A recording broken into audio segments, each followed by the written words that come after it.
मोदी 3.0 में जिस तरीके से जेपी नड्डा साहब को बड़ी जिम्मेदारी मिली है, उनको अपर हाउस में यानी कि राज्यसभा में नेता सदन चुना गया है। जेपी नड्डा को बड़ी जिम्मेदारी, इससे पहले इस जिम्मेदारी का निर्वहन कर रहे थे पीयूष गोयल साहब, और इस बार ये बड़ी जिम्मेदारी जगत प्रकाश नड्डा को। हेल्थ मिनिस्टर तो हैं ही, और अब अपर हाउस में यानी राज्यसभा में वो नेता सदन चुने गए हैं। कई ऐसी जिम्मेदारी हैं, कई ऐसी रिस्पॉन्सिबिलिटीज हैं जो कि इस महत्वपूर्ण पद पर काबिज व्यक्ति उनका निर्वहन करता है। बड़ी जिम्मेदारी जगत प्रकाश नड्डा पर। मोदी 3.0 में जेपी नड्डा को एक बड़ी जिम्मेदारी मिली है। इससे पहले भी आपको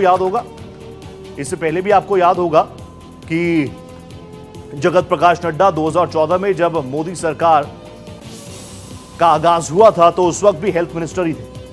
उसके बाद बड़ी जिम्मेदारियां उनको संगठनात्मक तौर पर मिल गई, पार्टी अध्यक्ष वो बने, तो उसके बाद वहां से वो हटे और अब एक बार फिर से अभी कार्यकारी अध्यक्ष के तौर पर जिम्मेदारियों का निर्वहन कर रहे हैं। जब तक नए अध्यक्ष का चुनाव नहीं हो जाता, जिम्मेदारी वो ही देख रहे हैं और इसी को लेकर अभी तमाम जिम्मेदारियों को निर्वहन जेपी नड्डा साहब कर ही रहे हैं। लेकिन अपर हाउस में बड़ी जिम्मेदारी जगत प्रकाश नड्डा को सौंपी गई है।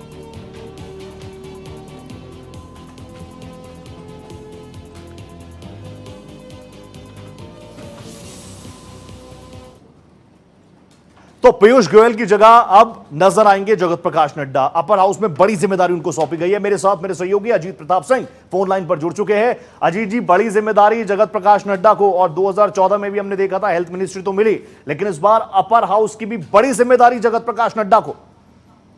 बिल्कुल रोहित, क्योंकि पीयूष गोयल के पास ये जिम्मेदारी थी अभी तक, और वो चूंकि मुंबई नॉर्थ से लोकसभा का चुनाव जीत कर आए हैं, इसलिए आज उन्होंने राज्यसभा में नेता का पद छोड़ दिया और अब वो लोकसभा के सदस्य बन गए हैं। इसलिए जेपी नड्डा को बीजेपी ने राज्यसभा में अपना नेता नियुक्त किया है, और वैसे भी पीयूष गोयल के बाद सबसे सीनियर जेपी नड्डा भी है। इसके अलावा रोहित, चूंकि अब 30 जून तक का कार्यकाल है बीजेपी अध्यक्ष के रूप में जेपी नड्डा का, और अब एक नया अध्यक्ष चुना जाना है। और बीजेपी में चूंकि पहले भी एक नीति रही है कि एक पद और एक पोस्ट, तो उसी के चलते बीजेपी अध्यक्ष का उनको पद छोड़ना पड़ेगा। और अब चूंकि हेल्थ मिनिस्टर बनाए गए हैं, राज्यसभा में बीजेपी का नेता बनाए गए हैं, तो जाहिर है कि अध्यक्ष पद उन्हें छोड़ना पड़ेगा। और ये एक बड़ी जिम्मेदारी है जिस पर अभी बीजेपी में तय किया जाना है कि आखिर बीजेपी का अध्यक्ष किसे बनाया जाएगा। लेकिन फिलहाल पीयूष गोयल अब चूंकि लोकसभा के सदस्य हैं, इसीलिए जेपी नड्डा को बीजेपी ने अपना राज्यसभा में दल का नेता नियुक्त किया है।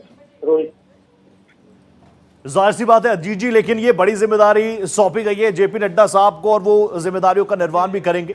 अपर हाउस की ये बड़ी जिम्मेदारी है, और जब भी कोई कानून बनता है पहले लोकसभा में पास होता है, उसके बाद राज्यसभा में पास होगा, पारित होगा, उसके बाद ही कानून बनेगा। ऐसे में बड़ी जिम्मेदारी, क्योंकि इस बार इंडिया ब्लॉक के विपक्ष के भी अच्छे खासे नंबर्स हैं, स्ट्रांग नंबर्स हैं वहां पर, तो ऐसे में बड़ी जिम्मेदारी है जेपी नड्डा के ऊपर भी। बड़ा भरोसा व्यक्त किया है।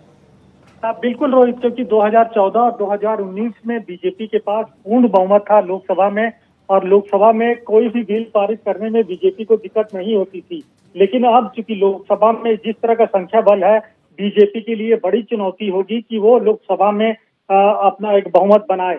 साथ ही साथ राज्यसभा में तो पहले ही विपक्ष ताकतवर था, और अब चूंकि कई राज्यसभा के सीट खाली हुए हैं, आगे भी चलकर राज्यसभा के सीट खाली होंगी और उसमें विपक्ष के ज्यादा सदस्य निर्वाचित होंगे राज्यसभा मेंबर के रूप में। तो ऐसे में विपक्ष के साथ किस तरह से कोऑर्डिनेशन रखना है, ये एक बड़ी जिम्मेदारी रहती है राज्यसभा में नेता के लिए, सत्ता पक्ष के नेता के लिए। और इसीलिए नड्डा को बनाया गया है कि आगे चलकर यदि बीजेपी को राज्यसभा में कोई बिल पारित करने में, जाहिर सी बात है बड़ी जिम्मेदारी है जगत प्रकाश नड्डा के ऊपर, क्योंकि अब तक परिस्थितियां बहुत अलग थी। बीजेपी अकेले बहुमत के आंकड़े से ऊपर रही, इस बार एनडीए को सीट्स मिली है और इंडिया ब्लॉक के पास भी जबरदस्त नंबर्स हैं, तो चैलेंजेस तो काफी बढ़ेंगे।